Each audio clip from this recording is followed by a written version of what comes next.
তোমার জন্য লেখা প্রথম কবিতা। একদিন এই শহরের বুকে নেমে আসবে শত বছরের অন্ধকার, বিকেলের আলো মিলিয়ে যাবে কালো মেঘের কোণে, সবার চোখে মুখে ভেসে উঠবে উৎকণ্ঠার ছাপ, যেন মহাকাল সময়ের পথে এসে থমকে দাঁড়িয়েছে। দিগন্তের পাখিগুলো হারাবে নীরের সীমা।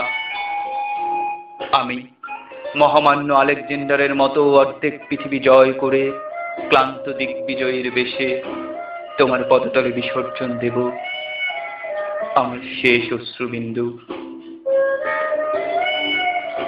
আবার আলোকিত হবে এই বিভৎস শহর, স্বাভাবিক হবে জীবনযাপন, সবাই সব ভুলে যাবে, হয়তো তুমিও। বড় ইচ্ছে ছিল দুরন্ত কিশোরের মতো তোমায় এনে দেব শাহবাগ থেকে অজস্র লাল গোলাপ অথবা ক্যাডবেরি টফি কিংবা লজেন্স। আনন্দে তোমার সোনালী চোখের হাসি ছুঁয়ে যাবে দিগন্তের রেখায়, আর এইভাবেই কেটে যাবে আমার অনন্ত জীবন।